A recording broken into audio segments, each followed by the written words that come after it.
আজকে আমি খেসারির শাকের ঘন্ট রান্না করব। এই খেসারির শাকের ঘন্টটা আজকে আমি কিভাবে রান্না করব, তাও আবার আলু দিয়ে আর বড়ি দিয়ে কিভাবে রান্না করব সেটাই তোমরা প্রথম থেকে শেষ পর্যন্ত পুরো ভিডিওটাকে দেখতে থাকো। তার জন্য দেখো এখানে আমি খেসারির শাক নিয়ে নিয়েছি কিছুটা।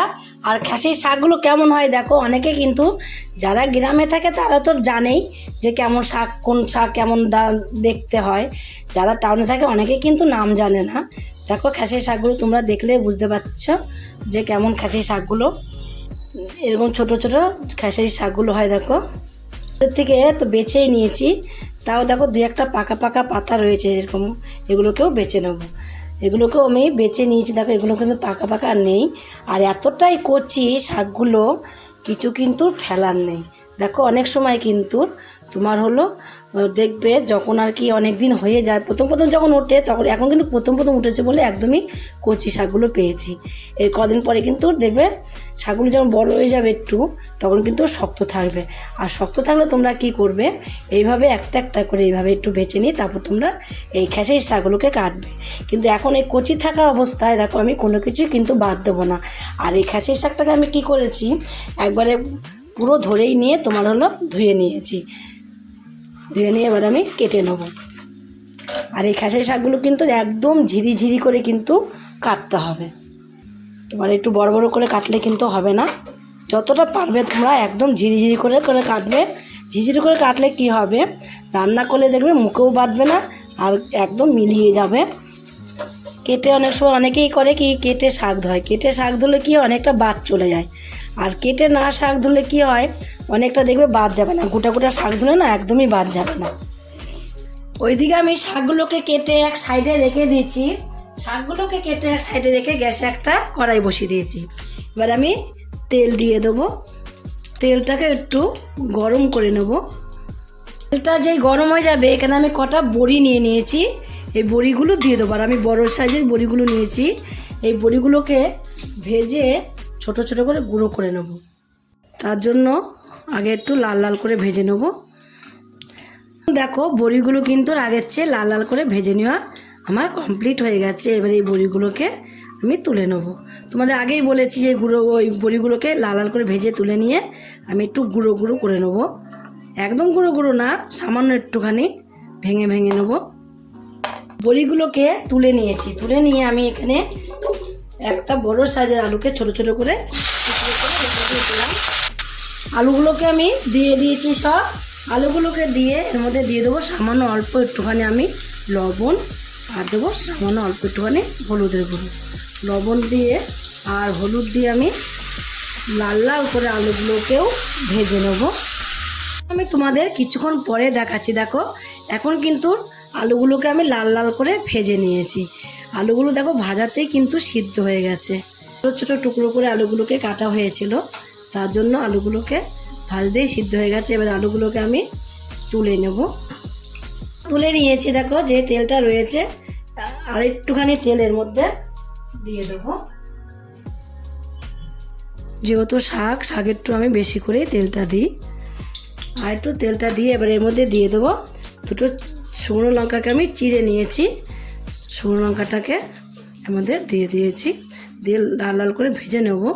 লাল লাল করে ভেজে নেওয়ার আগে দিয়ে দেবো এখানে অল্প করে পাঁচফোড়ন। পাঁচফোড়নে টাকে আর শুকনো লঙ্কাটাকে একটু লাল লাল করে ভেজে নেব।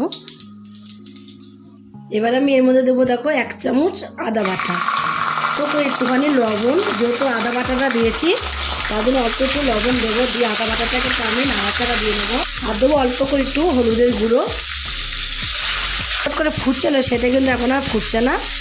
আদা বাটাটা দিয়েছি বলে কিন্তু একটু হলুদের গুঁড়ো এর মধ্যে আমি দিয়ে দিলাম। দিয়ে একটুখানি দেখো নাড়াচাড়া দিয়ে নিলাম। হালকা একটু নাড়াচাড়া দিয়ে নিয়ে এবার যেই শাকগুলোকে আমি কেটে রেখে দিয়েছিলাম সেই শাকগুলোকে দিয়ে দেবো। ওটা ঝিরিঝিরি করে আমি শাকগুলোকে কেটে নিয়েছি। একদম ঝিরিঝিরি করে কিন্তু এই খেসারির শাকগুলোকে কেটে নিতে হবে। একটু নাড়াচাড়া দিয়ে নেবো এভাবে। আমি প্রথমে অল্প করে দিয়েছি, আর সামান্য একটু হলুদের গুঁড়ো দিয়ে দেবো। আর পরিমাণ মতো লবণটা কিন্তু তোমরা বুঝে শুনে দেবে। আমার যেটুকু লবণ লাগবে আমি ঠিক সেটুকুই লবণের মধ্যে দিয়ে দিলাম। অল্প করে লবণটা দিয়েছি, যেহেতু লবণ বেশি হয়ে গেলে কিন্তু দেখবে খাওয়া যায় না, কম হয়ে গেলেও কিন্তু লবণটা খাওয়া যায়, বেশি হয়ে গেলে একদমই খাওয়া যায় না। তার জন্য সবসময় তোমরা লবণটা বুঝে শুনে দেবে। দেখো শাকগুলো দিয়ে একটু নাড়াচাড়া দিতেই শাকগুলো কতটা মজে গেছে। যখন দিলাম কতটা শাক দিলাম, এখন দেখো কোনটুখানি হয়ে গেল শাকগুলো একটু নাড়াচাড়া দিয়ে নিয়েছি। এবার নাড়াচাড়া দিয়ে নিয়ে এর মধ্যে আমি যে আলুগুলোকে ভেজে রেখে দিয়েছিলাম সেই আলুগুলোকে নাড়াচাড়া দিয়ে নিয়েছি, নাড়াচাড়া দিয়ে নিয়েছি 5 মিনিটের মতো। দেখো কতটা মজে গেছে। মজে গেলেই যখনই শাকগুলো একটু মজে যাবে তখনই এই আলুগুলোকে আমি দিয়ে দেবো। ভেজে রাখা আলুগুলো সব দিয়ে দিলাম, দিয়ে এই আলুর সাথে একটু নাড়াচাড়া দিয়ে ভালোভাবে মিশিয়ে নেবো। এগুলোকে আমি আলুগুলো দিয়ে একটু নাড়াচাড়া দিয়ে নিয়ে একটু ঢাকা দিয়ে রেখে দেবো। আর এই সময় গ্যাসের ফ্লেমটা কিন্তু কমিয়ে দিতে হবে। কিছু সময় ঢাকা দিয়ে রেখে দিয়েছিলাম, ঢাকনাটা এবার আমি নামিয়ে দেবো। এখানে তো আমি শুকনো লঙ্কা দিয়েছি, আর ঝালটা তোমরা যেরকম খাবে ঠিক সেরকম কিন্তু ঝালটা দিয়ে দেবে। আর এখানে 3টে আমি কাঁচা লঙ্কা এভাবে ছিঁড়ে দিয়ে দিলাম। কাঁচা লঙ্কা কটা দেওয়ার পরে এখানে যে বড়িগুলোকে দেখো কেমন টুকরো টুকরো করে নিয়েছিলাম, ছোটো ছোটো করে ভেঙে এগুলোকেও দিয়ে দেবো। বড়িগুলোকে উপর দিয়ে এভাবে ছড়িয়ে দেবো। আর কাঁচা লঙ্কা দিয়ে দিয়েছি, দিয়ে একটু আবারও আমি এইভাবে নাড়াচাড়া দিয়ে নেবো। আর এর মধ্যে কিন্তু কোনো রকম জল আমি দেবো না। দেখো জল তো শাকের থেকে এমনি জল বেরোয় তোমরা জানোই। আর তার মধ্যে দেখো গ্যাসটাকে আমি কমিয়ে রেখে দিয়েছি। কমিয়ে রাখলে তো আরও বেশ সুন্দরভাবে সিদ্ধ হয়ে যাবে। ভাপেই দেখবে অনেকটা সিদ্ধ হয়ে যায়। একটু ভালোভাবে নাড়াচাড়া দিয়ে নিলাম। নাড়াচাড়া দিয়ে নিয়ে আবারও আমি কিছু সময় ঢাকা দিয়ে রেখে দেবো। আবারও আমি কিছু সময় ঢাকা দিয়ে রেখে দিয়েছিলাম। ঢাকনাটা নামিয়ে দেবো। নামিয়ে এবার দেখো আমার এই যে আলুগুলো তো ভাজাতেই সিদ্ধ হয়ে গেছে, আর আমি যে বড়িটা ভেজে দিয়েছিলাম সেটাও কিন্তু এর সঙ্গে এখন সিদ্ধ হয়ে গেছে। আর এখন একটু জল ভাব আছে। এবার আমি কি দিয়ে দেবো, এবার আমি দিয়ে দেবো স্বাদ বাড়ানোর জন্য অল্প একটুখানি, দেখো এখানে আমি চিনি দিয়ে দেবো। চিনিটা এইভাবে ছড়িয়ে দেবো। চিনি দিলে তো জানো আর একটু জল বেরিয়ে আসবে। চিনিটাকে ছড়িয়ে দিয়েছি। ছড়িয়ে দিয়ে একটু এভাবে নাড়তে দেখবে যেই জলটা বেরিয়েছে, জল ভাব এখনও আছে, আবার এই চিনি দেওয়াতে আর একটু জল ভাব বেরোবে। নাড়তে শুকিয়ে যাবে, একদম একটু গামা হয়ে যাবে। একদম দেখলেই তোমরা বুঝতে পারবে, একটু জল থাকবে না। নাড়তে দেখো যে জলটা বেরিয়েছিল বা যে জলটা ছিল সেই জলটা কিন্তু এখন আর নেই। এখন যেটা দেখছো দেখো প্যাচালের মধ্যে তেল কিরম বেরিয়ে এসেছে। নাড়তে দেখবে যে তেলটা আমি দিই সেই তেলটাও কিন্তু বেরিয়ে আসবে। নাড়তে যখন শাকটা হয়ে যাবে তখন দেখবে নিজের থেকে কিন্তু তেল বেরিয়ে আসবে। তেল বেরিয়ে আসলে দেখবে শাকটা সব কিছু দেখো একদম ঘন্ট হয়ে গেছে। খেসারির শাকের একদম ঘন্ট কমপ্লিট হয়ে গেছে। এবার আমি নামিয়ে দেবো। তোমরাও আমার মতন এইভাবে একদিন এই খেসারির শাকের ঘন্ট রান্না করে খেয়ে দেখো। যদি খেয়ে রেসিপিটা তোমাদের কাছে ভালো লাগে, আর তোমরা যদি ফেসবুক থেকে দেখো ফেসবুকের পেজটি ফলো করে দেবে। যদি ইউটিউব থেকে দেখো ইউটিউবের চ্যানেলটি সাবস্ক্রাইব করে দেবে। পাশে থাকা বেল আইকনটিটা প্রেস করতে ভুলবে না, তাহলে নতুন রেসিপিগুলো তোমাদের কাছে তাড়াতাড়ি পৌঁছে যাবে।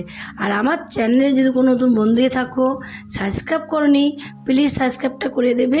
সবার আগে তোমাদের কাছে নোটিফিকেশন ঢুকে যাবে। ছোট্ট করে লাইক করো, কমেন্ট করো, অনেক শেয়ার করো। নমস্কার বন্ধুরা, দেখা হবে আবার পরের রেসিপিতে।